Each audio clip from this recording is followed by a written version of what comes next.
Igreja Batista Novo Horizonte, um novo horizonte com Jesus em sua vida. Mensagens do coração de Deus para o seu coração. Momentos com Jesus.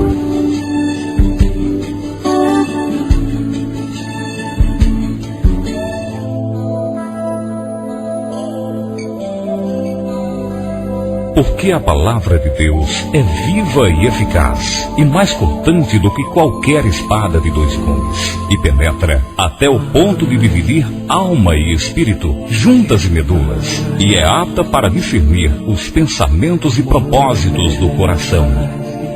Vamos ouvir agora a mensagem da Bíblia.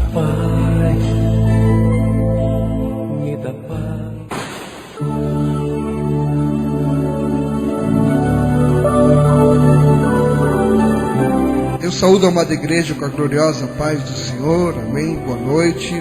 Vamos à mensagem da Bíblia nesta noite. Fuja da mulher de Potifar. Eu convido a abrir as Bíblias no livro de Gênesis, capítulo 39, e os versos do 1 ao 12. Você riu por quê? Tá com alguma mulher de Potifar correndo atrás de você aí? Fuja da mulher de Potifar. Gênesis 39, os versos do 1 ao 12. Amém?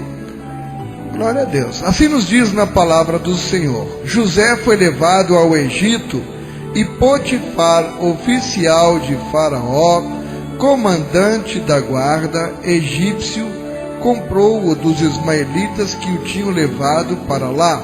O Senhor era com José, que veio a ser homem próspero e estava na casa de seu senhor egípcio.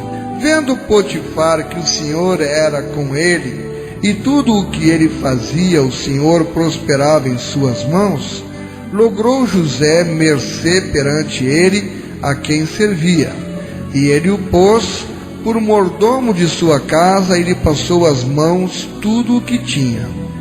E desde que o fizera mordomo de sua casa e sobre tudo que tinha, o Senhor abençoou a casa do egípcio por amor de José. A bênção do Senhor estava sobre tudo o que tinha, tanto em casa como no campo. Potifar, tudo o que tinha, confiou às mãos de José, de maneira que, tendo-o por mordomo, de nada sabia além do pão com que se alimentava. José era formoso de porte e de aparência. Aconteceu depois destas coisas, que a mulher de seu senhor pôs os olhos em José. Ele disse: deita-te comigo. Ele, porém, recusou.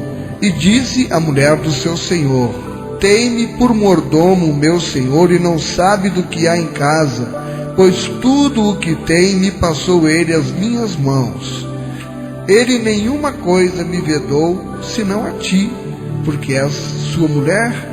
Como, pois, cometeria eu tamanha maldade e pecaria contra Deus?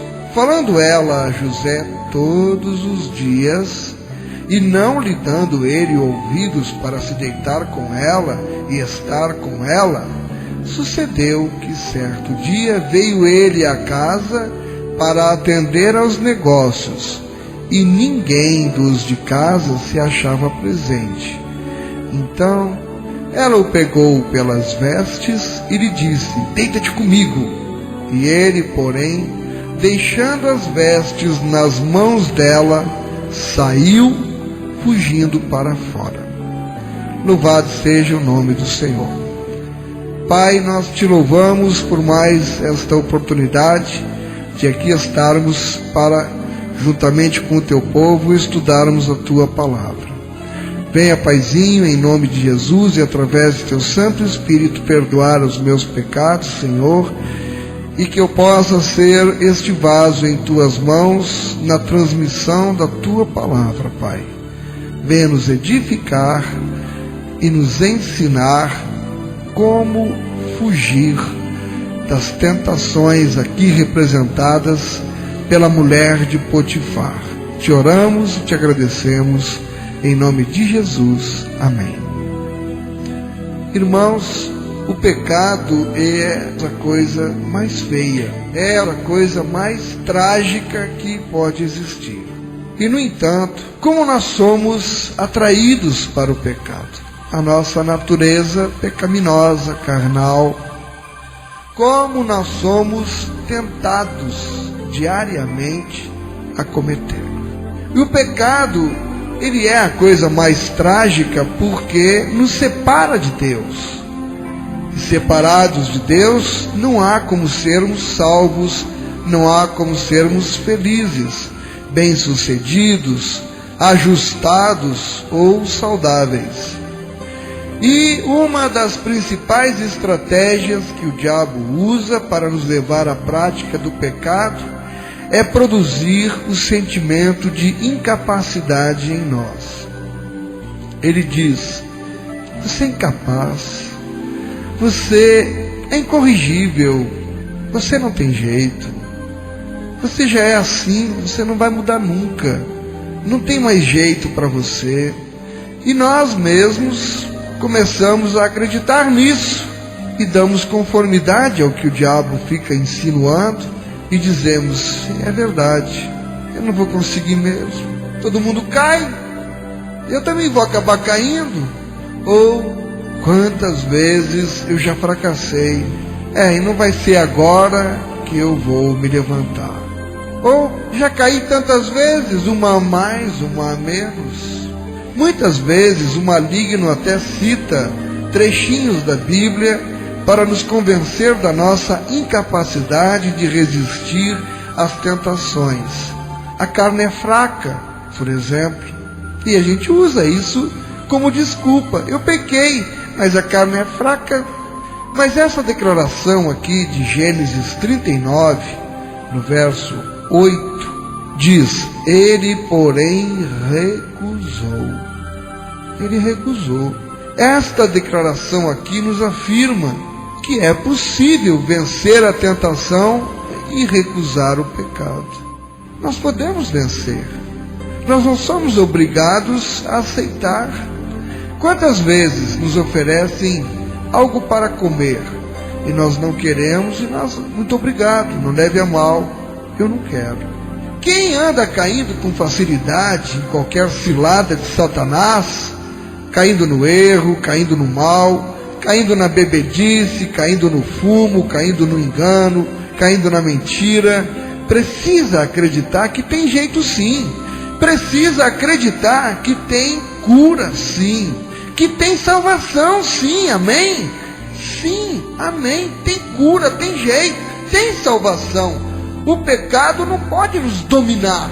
Há um Deus poderoso no céu que perdoa os pecados e que dá a nós a força necessária para vencermos toda a tentação. Aleluia!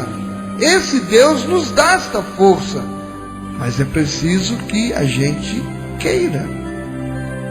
Com José, nós aprendemos que é possível sim vencer a tentação. O testemunho de José é uma das grandes provas, irmãos, da possibilidade da vitória sobre a tentação e sobre o pecado. Talvez você diga: mas José, ele tinha mais facilidade do que eu para dizer não ao pecado. Eu já tenho motivos de sobra para cair em tentação e cometer o pecado. Eu pergunto: será que você tem motivos de sobra para cair na tentação? Mais do que José talvez tivesse? Não é bem assim. Vamos conferir então na Bíblia? Veja esse verso 8. José também tinha motivos para cair. Ele, porém, recusou. Nós vamos ver os motivos que José tinha para cair em tentação e constatar nesta noite que ele venceu, apesar dos motivos que ele tinha. E isso, eu creio, convencerá você de que é possível vencer também. A primeira lição que nós aprendemos com José é que o fato de você estar longe de casa não é motivo para pecar.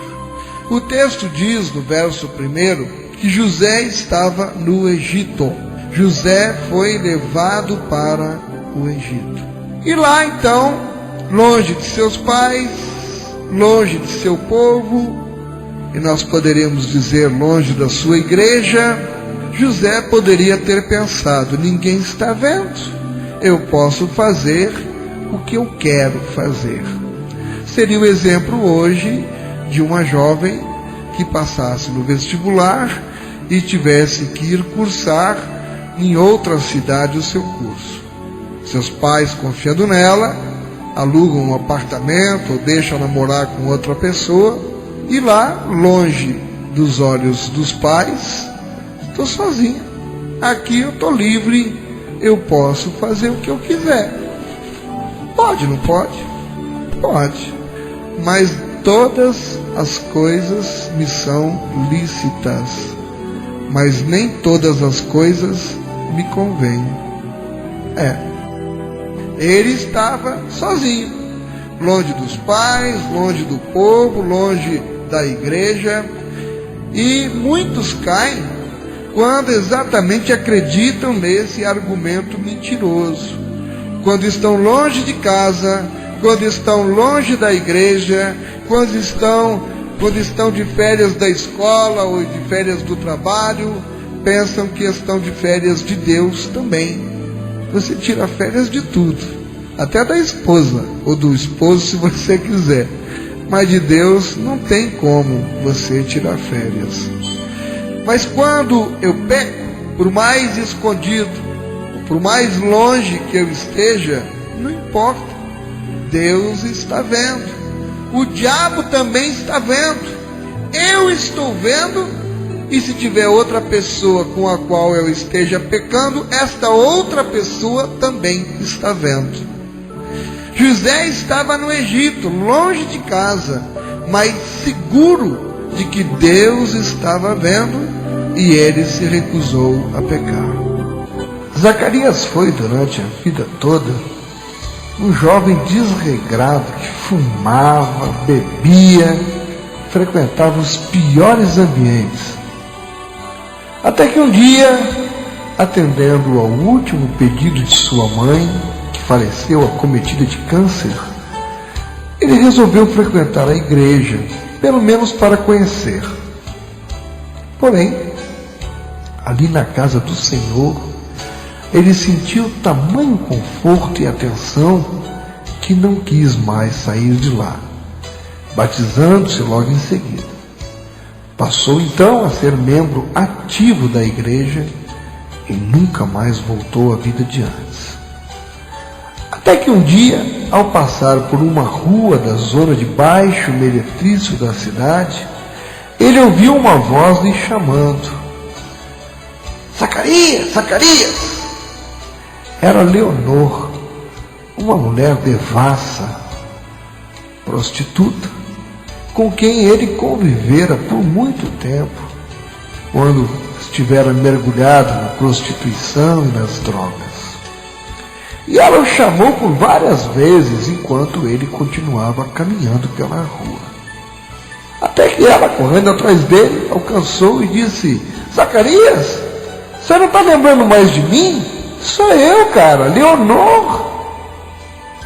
Sem olhar para trás, Zacarias parou e disse: eu sei muito bem quem você é, mas aconteceu que eu já não sou mais o mesmo. Aleluia! Eu sei quem você é, mas eu é que já não sou mais o mesmo. Foram as palavras dele. Irmãos, quando o ser humano aceita Jesus como único Salvador, as coisas velhas passam e tudo se faz novo e diferente. As pessoas à nossa volta continuam muitas vezes as mesmas, mas que bom, nós é quem mudamos pela ação do Espírito Santo em nossas vidas e porque fomos lavados e remidos pelo sangue precioso de Jesus. Se você tivermos esta consciência, mesmo estando longe de casa, você não irá pecar contra Deus. Não é o local, não são as circunstâncias, é o teu coração, é a tua convicção de conversão. Amém? E isso vai poupar você de muitos sofrimentos. Então, não acredite que estar longe de casa é motivo para você pecar, porque não é. Recuse o pecado. A segunda lição. Vou tocar num ponto agora que é muito delicado, mas muito importante. Tanto para solteiros quanto para casados. O fato de você estar carente de carinho não é motivo para você pecar. Em Gênesis 37, na história de José, nós vemos que José, ele era o caçulinha do papai. Ele era o filhinho bem paparicado do pai. Agora, ele não tem mais o papai por perto para dar carinho. Ele está em uma terra distante, sem ninguém para lhe dar colinho. Ele está carente de carinho. E muitos caem por causa disso, irmãos. Esposas mal amadas. Esposo mal amado também. Essa sensação de carente de carinho, eu sabia muito bem o que era. O que é? Eu não me dava mais bem com a minha esposa. Nós não tínhamos mais clima.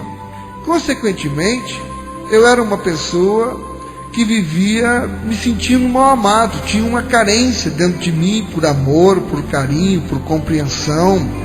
Me faltava aquela coisa, e na idade que eu ainda estava, que é uma idade difícil, quando chega perto dos 40, as pessoas dizem, não tem nada disso. Tem sim, tem sim. Por que se passa por uma crise perto dos 40 anos? Porque você vai crescendo e vai entrando num ritmo de vida que a vida vai te envolvendo, vai te engolindo, você não se dá por conta. Aí de repente você, por causa da circunstância, acabou casando e não se deu por conta, e casou. E o casamento não vai tão bem. E as dificuldades estão ali, é problema em cima de problema. E aí, de repente, você para, se olha no espelho e diz, eita, cheio de cabelo branco já começou a surgir pé de galinha, ruga, e eu já vou fazer 40 anos. E aí, quanto tempo de vida será que eu tenho? E o que foi que eu fiz da minha vida até agora? Eu ainda não consegui ser feliz, eu quero a felicidade, não consigo.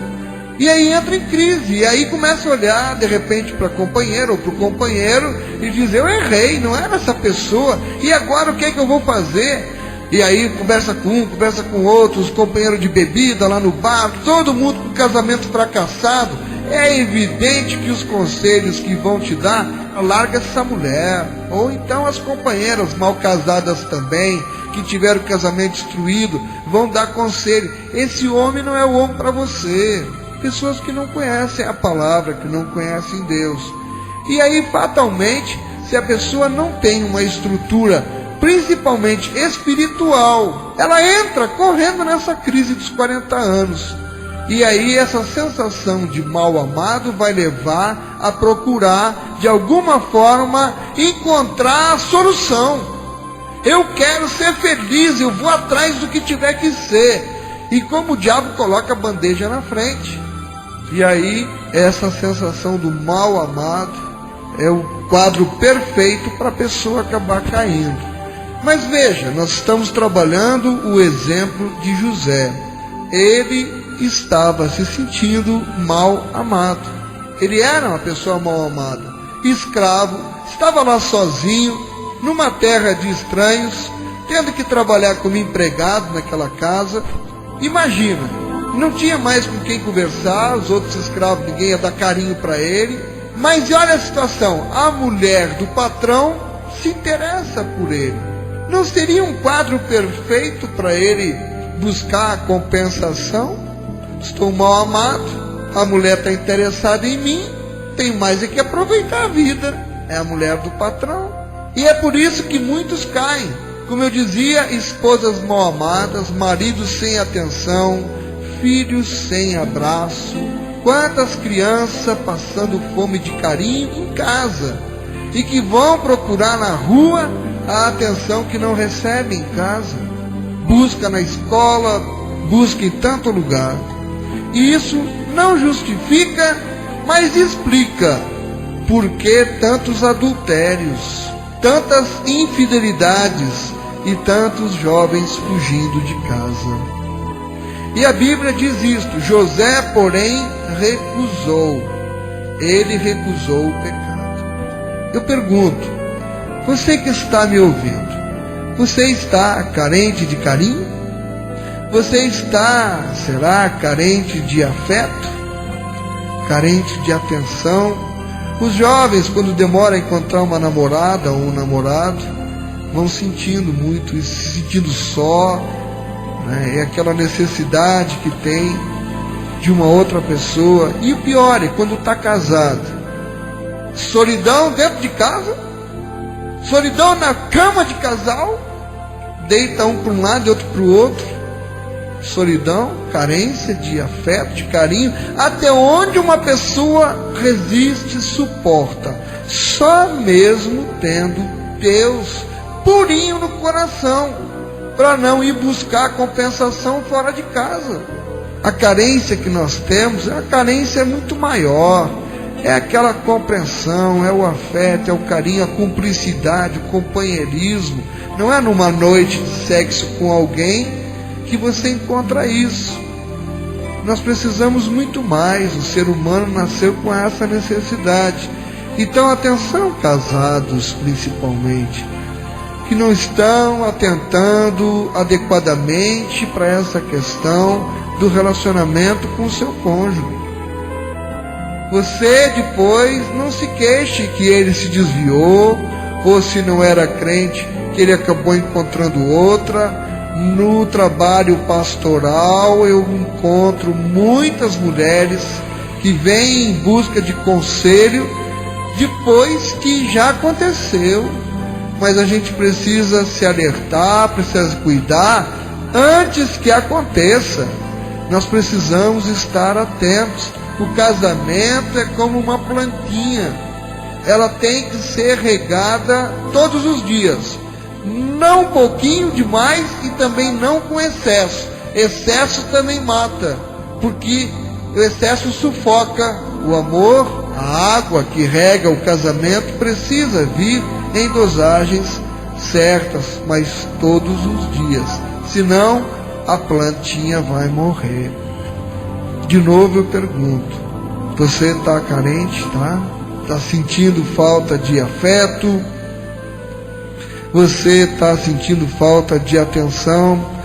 Eu vou lhe dar um conselho. Aceite. Procure não ficar desocupado. Ocupe sua vida, sua mente com coisas úteis. Eu dei um conselho uma vez a um jovem que andava enfrentando problemas, dificuldades nesta área, e eu disse: procure trabalhar. Ajude os seus pais. Seus pais têm um comércio. Em vez de você ficar em casa pensando besteira, vá para lá, para dentro do comércio, se envolva.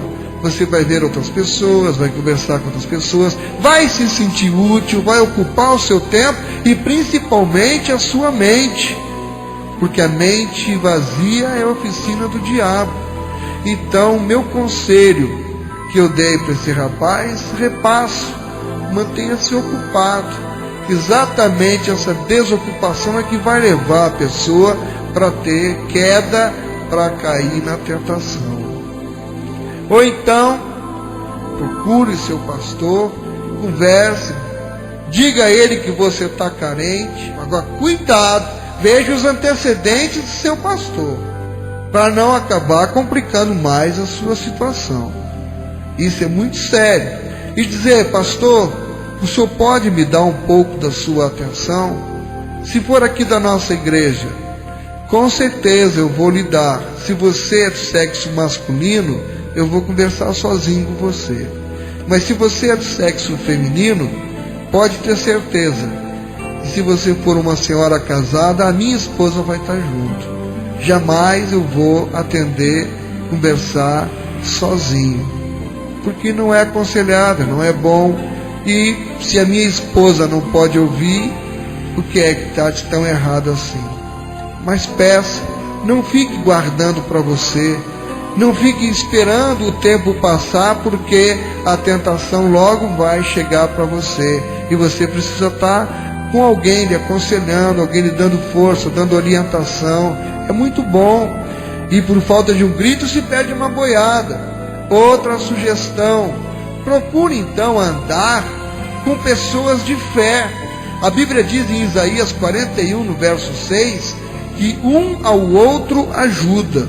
Está escrito em Isaías 41, 6: cada um ajuda o outro e diz a seu irmão: seja forte. Mas voltando a José, José estava sem a atenção do pai lá no Egito. Mas nem por isso ele cedeu à tentação. A Bíblia diz que ele recusou o pecado. Você pode estar carente de afeto e pode recusar cair em tentação também. Amém? Amém? Pode. Ele estava carente e recusou. Você não é obrigado a cair na tentação só porque está carente. Não. E uma coisa que me chama a atenção, na resposta que ele dá para ela, ele diz, no verso 9: ele não é maior do que eu nesta casa, e nenhuma coisa me vedou, senão a ti, porque és sua mulher. E olha o questionamento que esse rapaz, com a cabeça no lugar e o temor a Deus, fez. Como, pois, cometeria eu tamanha maldade com ele, não é? E pecaria contra Deus. Ele estaria não só cometendo maldade com quem o tinha abrigado, como também estaria pecando contra Deus. Me chamou muito a atenção esta frase de José. Terceira lição que nós aprendemos com José nessa noite é essa: o fato de você estar oprimido não é motivo para você pecar. Vamos pensar. José foi vendido pelos irmãos. Vamos imaginar a situação mental desse homem, as emoções dele como estariam. Ele foi vendido pelos próprios irmãos. Ele foi afastado à força da casa dos seus pais. Ele estava trabalhando como escravo em terra estranha, lá no Egito, sem ninguém para socorrê-lo. Muitos, quem sabe, nessa situação, se revoltam contra Deus e todo mundo. Querem tirar a própria vida, outros mergulham nas drogas ou na bebida, começam a beber sem parar, ou se lançam no sexo extraconjugal. Dizem: Deus me abandonou mesmo, então nada mais me importa. E isso é uma mentira, porque Deus não abandona ninguém. José foi oprimido no Egito, mas ele se recusou a cair vencido. Ele se recusou a cair derrotado. E em momentos assim, eis o que eu e você devemos fazer. Diz o salmista do Salmo 120, no verso 1. Eu clamo pelo Senhor na minha angústia, e Ele me responde. Amém? Mesmo no momento da opressão, eu clamo pelo Senhor na minha angústia. É ali, na hora da opressão mesmo, que mais eu tenho que clamar é por Deus. E a Bíblia diz: e Ele me responde. Estar, portanto, carente de carinho não é motivo para você pecar. Próxima lição, a quarta: o fato de ser costume da época não é motivo para você pecar. Eis aqui um aspecto interessante. O Novo Dicionário da Bíblia, escrito por especialistas, informa da existência de documentos egípcios que revelam que na época de Potifar, sua mulher não era a única a cometer o pecado da infidelidade conjugal, que isso era uma prática comum.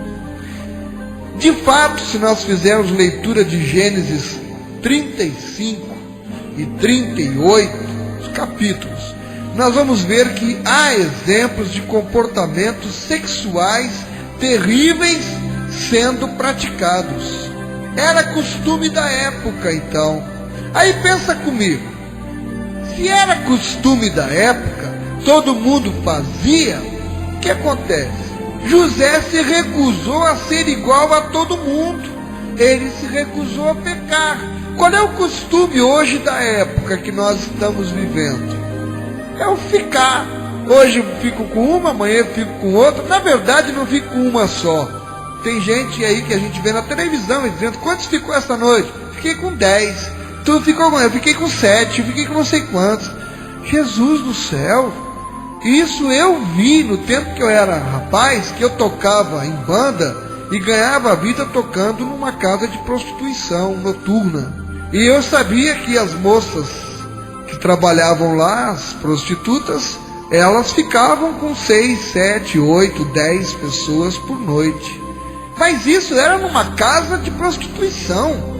As mulheres que estavam ali eram prostitutas. Hoje você vê as patricinhas, as filhinhas de papai, lá bacana, com dinheiro, com carrão, com tudo, ficando com tantos.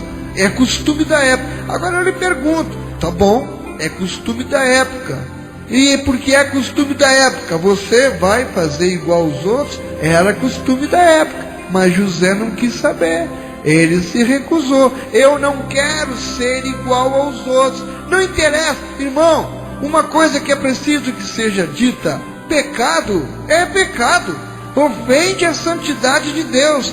Se você não quer ofender a santidade de Deus, fuja da mulher de Potifar.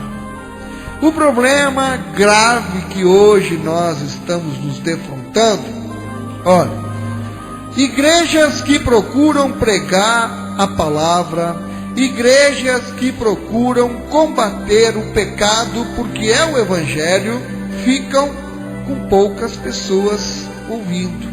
Todavia, as igrejas hoje que entenderam que o povo não quer ser confrontado pelo pecado e que ficam pregando somente as promessas, mas não dizem as condições, omitem que para alcançar uma promessa sempre tem uma condição, mas é mais fácil eu dizer só as promessas. Te abençoarei, te farei próspero, e isso é o que o povo quer ouvir.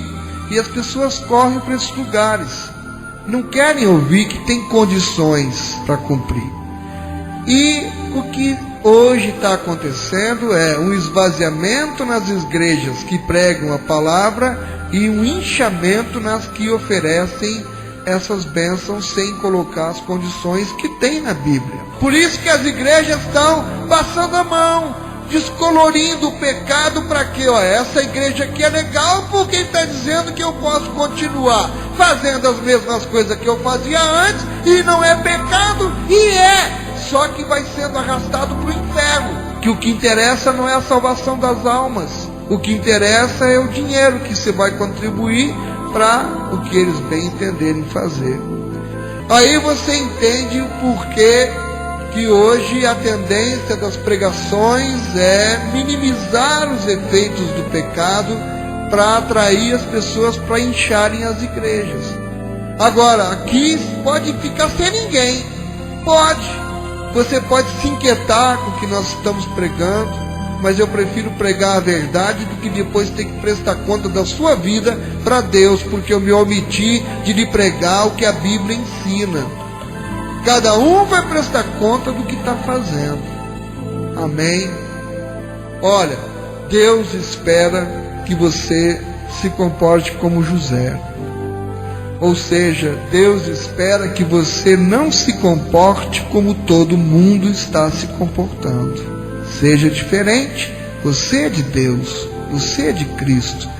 Você glorifica a Deus com a sua vida, com o seu corpo, com a sua existência.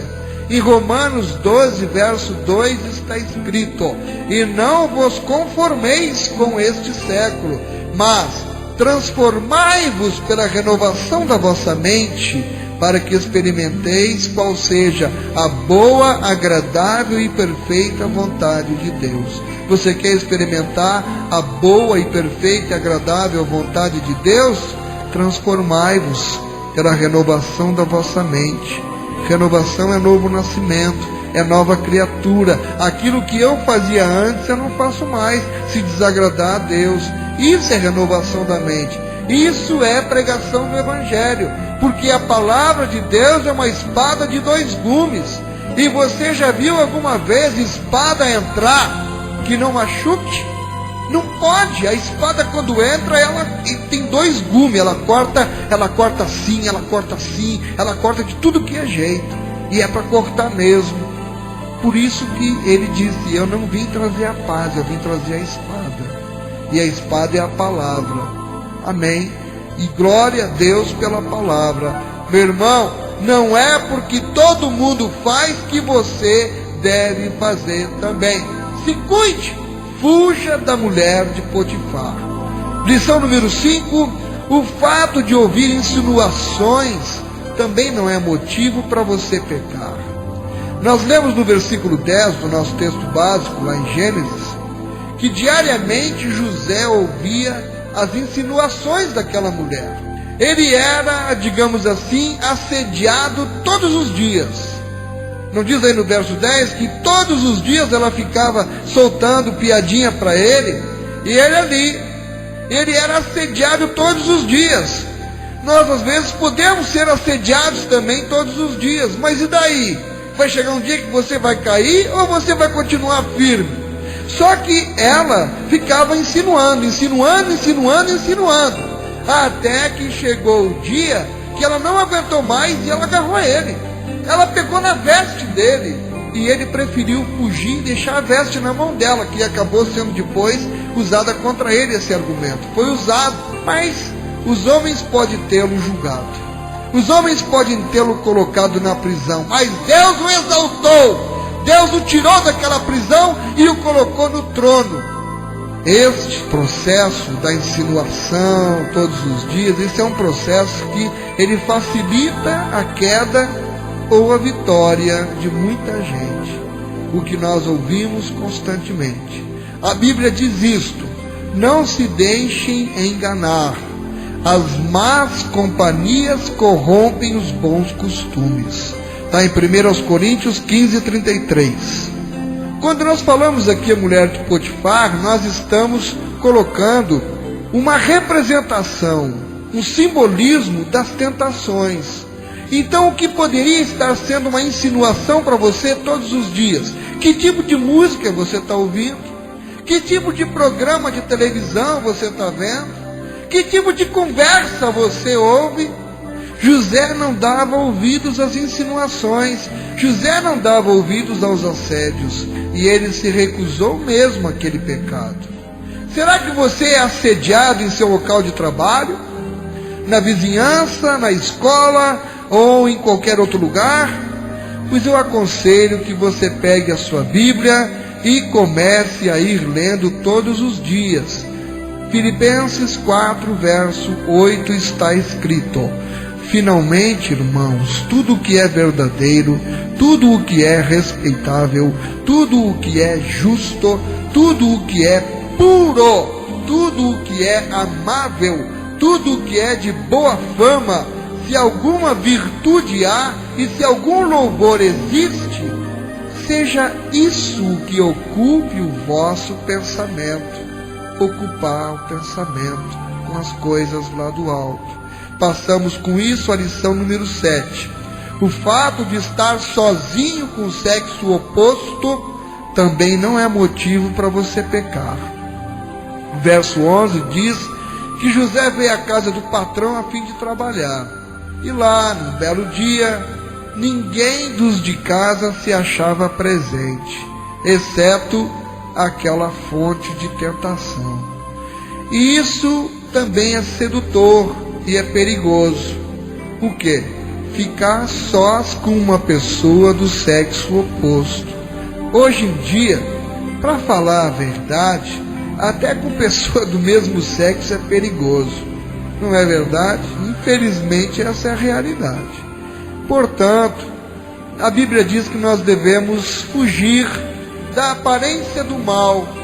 Você ficar sozinho com outra pessoa, principalmente do sexo oposto, na hora que chega alguém contra você ali, na hora que você sai, que alguém via você saindo e sabe que estavam os dois sozinhos naquele lugar, como é que você depois se livra de uma insinuação que você poderia estar fazendo alguma coisa?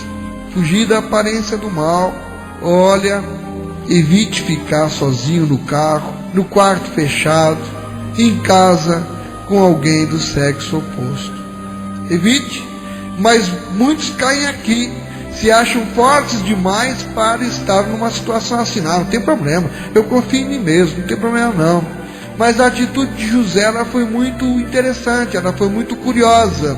Nós lemos no verso 12, ela o agarrou pelo manto e voltou a convidá-lo, vamos, deite-se comigo. Mas ele fugiu da casa, deixando o manto na mão dela. Hoje muitos diriam, ô caba frouxo, esse caba é um frouxo, sozinho, com uma mulher rica, cheirosa, perfumada, cheia de amor para dar, o tempo todo lá insistindo com ele, agarra ele, tira a roupa dele e ele sai correndo. Esse caba é um frouxo. Não, ele é um homem de Deus, ele tem consciência do que ele significa para Deus, mas ele fugiu da casa deixando o manto na mão dela. Fuja da mulher de Potifar. 7, o fato de você ser bonito ou bonita também não é motivo para você pecar contra Deus. O verso 6 informa para nós como é que era José. Nós lemos isso. José era atraente e de boa aparência. Há pessoas que sabem cuidar bem do próprio corpo, mas que o usam para defraudar, para tentar as outras pessoas, e isso é um erro, isso é um pecado que você comete. O seu corpo deve ser usado para a glória de Deus. Então, seja sensato, seja ajuizado, use roupas decentes e simples. Mulheres, evitem o uso de roupas sensuais, fugir da aparência do mal. Tenhamos como princípio 1 Coríntios 10:31.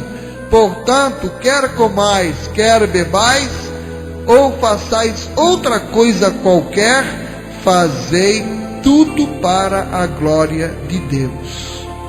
Você é bonito, você é bonita, mas não é para provocação de ninguém, não é para usar da sensualidade. Você é bonito ou você é bonita para a glória de Deus. As suas roupas, as suas atitudes, os seus comportamentos glorificam o nome do Senhor?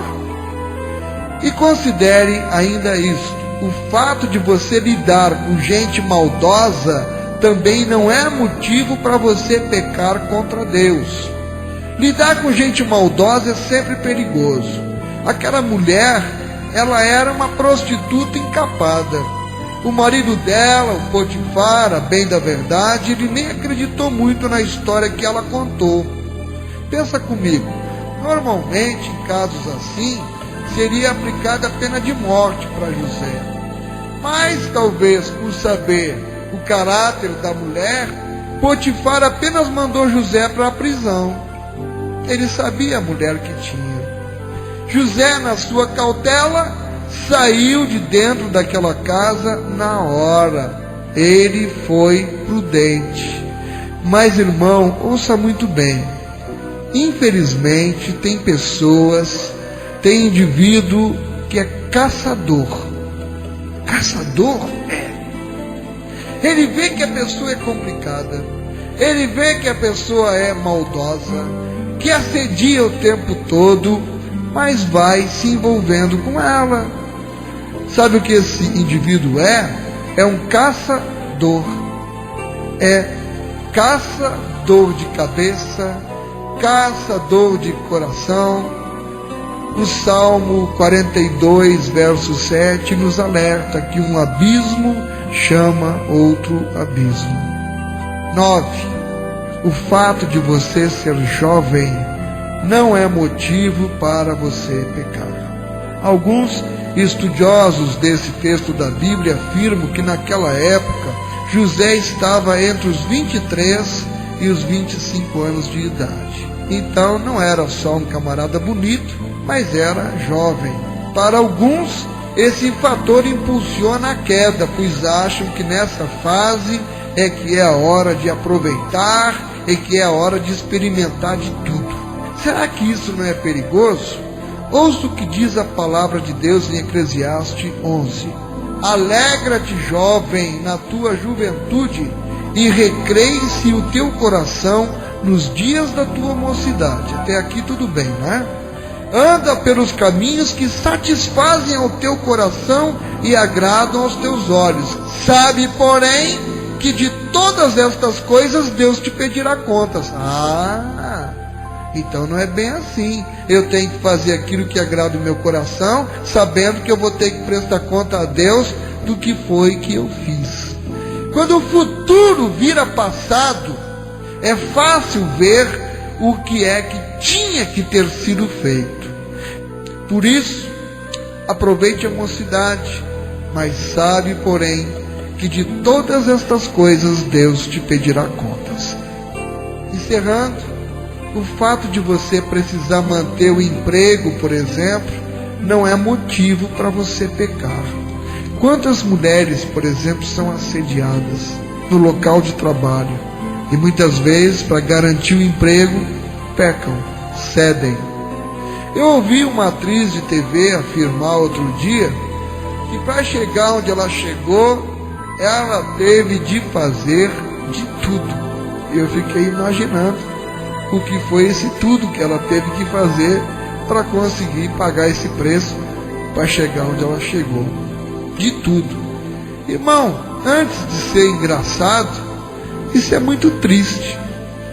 Mas o fato de você precisar manter o emprego não é motivo para você pecar. José perdeu o emprego. Ele foi para a prisão, mas ele manteve a dignidade, ele manteve a honra dele, e ele sabia, se ele perdesse aquele empreguinho ali, Deus tinha coisa muito melhor para ele. Outras pessoas caem aqui, mas meu irmão, minha irmã, cuidado com as propostas. Muitas coisas são insinuantes, são vistosas, mas cuidado com a oferta. Você não sabe que laranja madura na beira da estrada, ou está bichada, ou tem marimbondo no pé? É aquela história, se você não quer ser picado, fuja das abelhas. Fuja da mulher de Potifar. Não quer ser picado? Fuja. A fim de vencer a fonte da sua tentação, primeiro, então, é preciso que eu e você nos conscientizemos disso, que é possível vencer a tentação. Porque a coisa mais feia, mais trágica, como nós vimos, é o pecado. E José venceu. Como é que José venceu? José venceu apesar de estar longe de casa. José venceu apesar de estar carente de carinho. José venceu apesar de estar oprimido no Egito. José venceu apesar do pecado ser costume da época.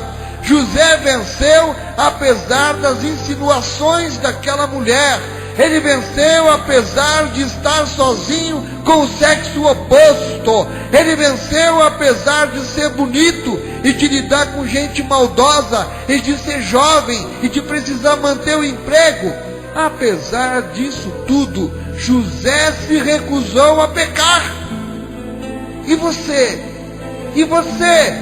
Deus lhe pergunta, continuará caindo e caindo? A exemplo de José, diga não ao pecado. Fuja da mulher de Potifar. Hebreus capítulo 12, versículo 1. Portanto, também nós, visto que temos a rodear-nos tão grande nuvem de testemunhas, desembaraçando-nos de todo o peso e do pecado que tenazmente nos assedia, corramos com perseverança a carreira que nos está proposta. Concluo dizendo, meu irmão, minha irmã, amado ouvinte da palavra de Deus, o pecado é a coisa mais trágica porque nos separa de Deus, e separados de Deus não há como sermos salvos, felizes, bem-sucedidos, ajustados ou saudáveis. Vimos que a mulher de Potifar, ela para nós representa todo e qualquer tipo de tentação. E eu lhe pergunto, qual é a tentação que tem assediado você? Qual a tentação que tem infernizado a sua vida? Para dominar a tentação, deixe que Cristo domine você. E assim, fuja da mulher de Potifar. Que Deus esteja aplicando a porção da sua palavra em nossos corações.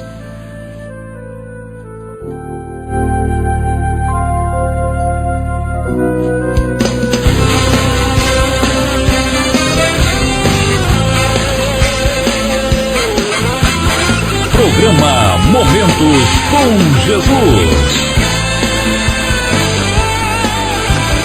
Toda palavra de morte eu rejeitei, vida com graça eu já ganhei, vida sinistra já acabou.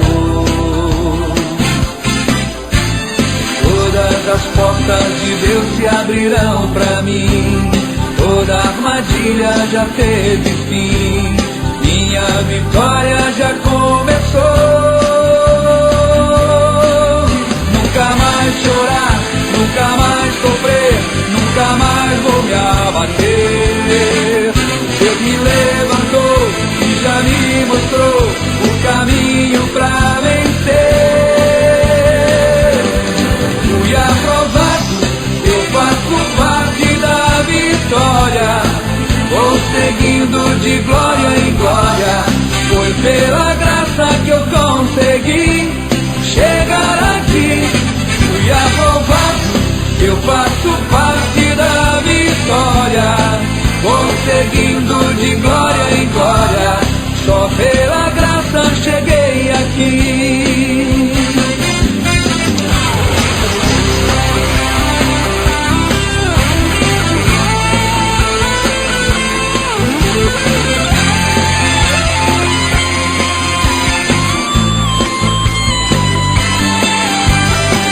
Todas as portas de Deus se abrirão pra mim, toda armadilha já teve fim, minha vitória já começou. Nunca mais chorar, nunca mais sofrer, nunca mais vou me abater. Deus me levantou e já me mostrou o caminho pra vencer.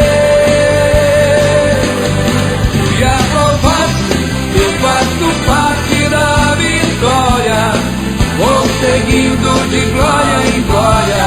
Foi pela graça que eu consegui chegar aqui. Fui aprovado, eu faço parte da vitória, vou seguindo de glória em glória. Só pela graça cheguei aqui. Fui aprovado, eu faço parte da vitória, vou seguindo de glória em glória. Foi pela graça que eu consegui chegar aqui. Fui aprovado, eu faço parte da vitória, vou seguindo de glória em glória. Só pela graça cheguei aqui.